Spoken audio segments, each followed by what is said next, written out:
네, 고등부 친구들 안녕하세요. 또 유튜브를 통해서 영상을 보고 있는 친구들 안녕하세요. 그리고 여러 선생님들 그리고 여러 학부모님들 안녕하세요. 오늘도 역시 말씀 묵상 같이 해보도록 하겠습니다. 오늘은 17번째 시간, 17번째 시간 열왕기하 5장 19절에서 27절 말씀입니다. 열왕기하 5장 19절에서 27절 말씀 먼저 보도록 하겠습니다. 엘리사가 말하기를 평안히 가시오 하였다. 나아만이 엘리사를 떠나서 얼마쯤 길을 갔을 때 하나님의 사람 엘리사의 사환 게하시가 생각하기를 보라 내 주인이 이 아람 사람 나아만이 가져온 것을 거절하고 받지 않았다. 내가 여호와께서 살아계심을 두고 맹세하는데 저 뒷사람을 쫓아가서 무엇이라도 받아내고야 말겠다 하고 나아만을 뒤쫓아갔다. 나아만이 자기 뒤를 쫓아오는 사람을 보고 병고에서 내려 맞으며 묻기를 평안하냐 하니 게하시가 대답했다. 평안합니다. 제 주인께서 저를 보내며 말씀하시기를 보시오. 방금 에브라임 산지에서 선지자의 제자 중 두 청년이 내게 왔으니 그들을 위해 한 달란트와 옷 두 벌만 주시오라고 하였다. 그러자 나아만이 말하기를 부디 2달란트를 받아라 하고 강권하여 은 2달란트를 두 자리에 놓고 옷 두 벌과 함께 두 사환에게 매도록 하니 그들이 게하시 앞에서 메고 갔다. 언덕에 이르렀을 때 게하시가 그들의 손에서 그것을 받아 집에 들여놓고 그들을 보내어 가게 한 후 들어가 자기 주인 앞에 섰다. 엘리사가 그에게 말하기를 게하시야 내가 어디 갔다 오느냐 하니 그가 대답하기를 종은 아무데도 가지 않았습니다 라고 하므로 엘리사가 말했다. 그 사람이 너를 맞으러 병거에 돌이켰을 때 내 마음이 거기에 있었던 것을 모르느냐. 지금이 은을 받고 옷이나 올리브 나무 밭이나 포도원이나 양떼나 소떼나 남종이나 여종을 받을 때냐. 그러므로 나아만의 나병이 내게 들어가 내 자손에게 영원히 있을 것이다. 게하시가 그 앞에서 나오니 나병이 걸려 눈같이 희게 되었다. 아멘.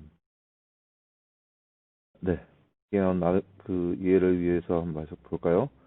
엘리사의 사원 게하시는 나아만에게 무엇이든지 받아내어 자신의 부를 쌓으려고 하였습니다. 하지만 다른 사람에게 돈을 받을 때가 아닌 하나님을 온전히 드러내야 할 때였습니다. 그때를 구분하지 못하고 돈을 받은 게하시는 나아만에게 있던 나병이 걸리게 되었습니다. 이를 통해 하나님의 사람은 때를 잘 구분해서 하나님께서 더 원하시는 것을 해야 함을 보여줍니다. 그리고 하나님께서 원하시는 것을 구분하며 그 뜻에 순종하며 살고 있습니까? 네, 이게 바로 오늘 말씀의 내용입니다. 오늘 내용은 어떤 내용이냐면 지난 시간까지 우리가 음, 나만이 그 나병으로부터 엘리사의 도움으로 낫게 됐습니다. 그래서 낫게 됐는데 나만이 이 엘리사에게 감사하다는 표시로 여러 가지 재물과 재화를 가지고 왔다는 거죠. 여러 재물과 재화를 가지고 왔는데 엘리사가 그거를 단번에 거절합니다. 물론 이유에 여러 가지 있겠지만 엘리사가 그 모든 것들을 거절하죠.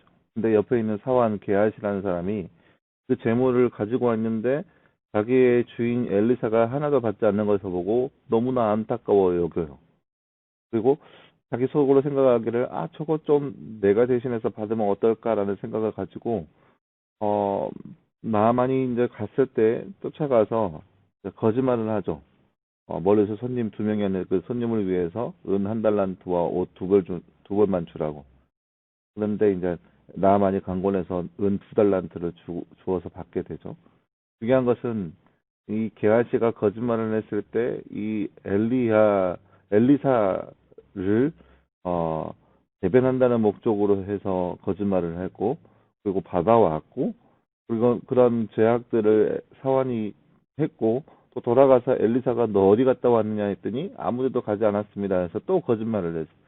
여러 가지 겹겹이 쌓인 거짓말들을 했었고 또한 중요한 건 뭐냐 음, 나하만이 나병에서 낫게 된 것은, 그러니까 나하만이 제물을 드린 것은 오직 하나님께 드려야 했어요. 그러니까 이 나하만이 나병에서 낫게 된 거에 대한 모든 영광은 하나님께 돌려야 맞죠. 근데 그것을 게하시가 빼앗아 버리고 게하시가 엘리사의 몫으로 해버리고 하니까 그 죄악이 바로 게하시에게 돌아갔던 것이죠.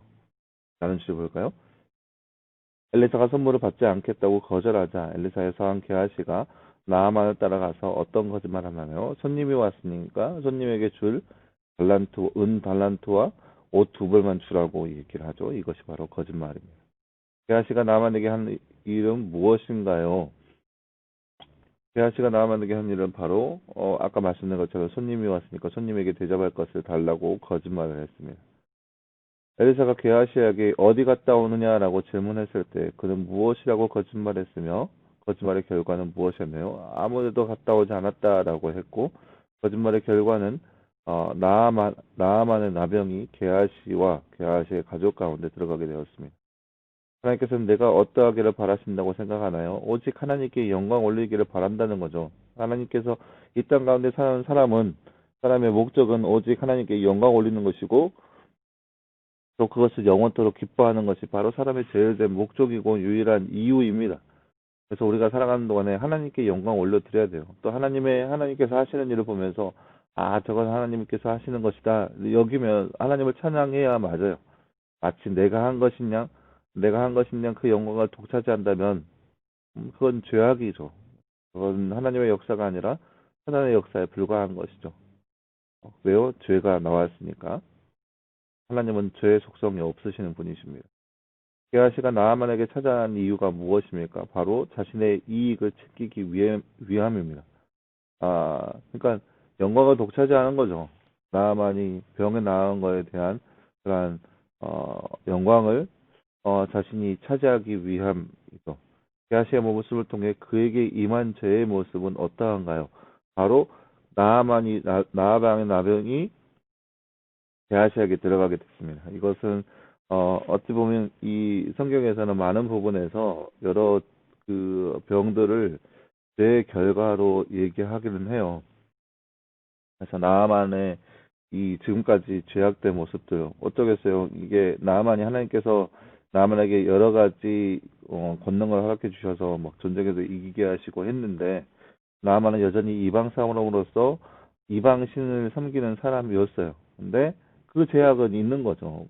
부인할 수는 없어요. 왜냐, 뭐 모른다 하나님에 대해서 모른다 할지라도 이방 신을 섬겼던 그 제약은 여전히 있는 거예요. 그 죄의 결과일 수도 있고 또 하나님께서 다시 하나님께 돌아오기 위한 방법일 수도 있고 어찌됐든 죄의 결과 어, 라고 생각할 수 있는데 그 죄가 고스란히 이제 게하시에게 들어가서 나병이 걸리는 모습을 볼 수 있습니다. 그러니까 죄가 임한 거죠. 죄로 인한 그런 병, 그러니까 죄로 인해서 죽을 수밖에 없는 모습을 이제 나병의 모습으로 이제 표상되는 거죠. 그것이 바로 게하시의 모습을 통해서 볼 수 있습니다. 네, 사랑하는 여러분, 오늘은 이제 말씀을 통하여서 게하시가 욕심을 내서 하나님의 영광을 독차지하려고 했던 모습들을 우리가 말씀을 통해서 보았습니다.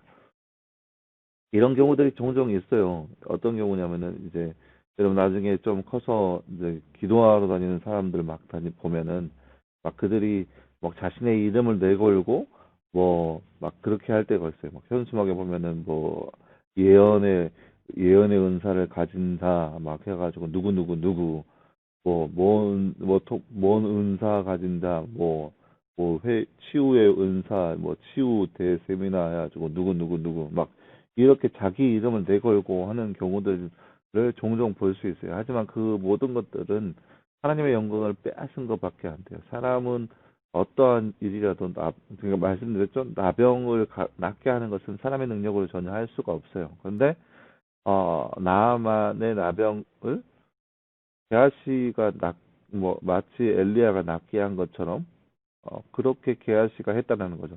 하나님의 영광을 취한 것이고 하나님께 영광을 돌려야 되는데 그러니까 나만 얘기했잖아요. 하나님 그래 이스라엘 외에는 하나님이 없다는 걸 내가 알았다. 그러니까 하나님의 존재를 알았다. 그리고 이제 앞으로 하나님께만 영광 올리겠다. 하나님께만 예배 드리겠다. 그렇게 얘기하고 돌아갔어요. 근데 자신이 재물을 사람에게 준다. 그러니까 어찌 보면 예물이죠. 예물을 사람에게 준다라는 것은 사람이 그 영광을 갈취한다는 것밖에 안 되죠. 사랑하는 여러분, 우리가 살아가면서 하나님께서 행하신 그 모든 것들을 우리가 경험할 때가 종종 있을 거예요.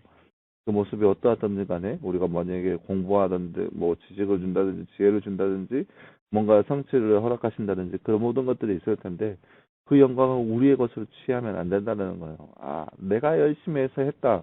물론 열심히 했겠죠. 열심히 뭐 한 사람도 있겠죠. 하지만 그 일의 모든 결과는 하나님께서 역사하셨다라는 그런 믿음이 우리 가운데 있어야 되는 것이고 그리고 그 믿음으로 하나님께 찬양하고 하나님께 영광 올리는 삶이 마땅히 우리가 해야 할 의무라고 할 수 있다라는 거죠.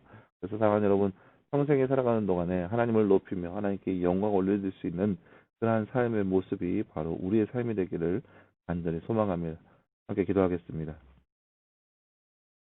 사랑하는 하나님 감사합니다. 주님, 오늘 말씀을 통해서 우리는 하나님의 영광을 아, 빼앗아 가려고 하는 게하시의 모습을 보았습니다. 하나님, 우리 삶 가운데 놀랍게 역사하여 주시사 하나님께서 우리 가운데 행하신 모든 것들을 하나님께 영광 올리게 하시고 더욱더 주를 높이며 주를 예배하는 삶이 바로 우리의 삶 될 수 있도록 주님도 우리 가운데 함께하여 주시옵소서.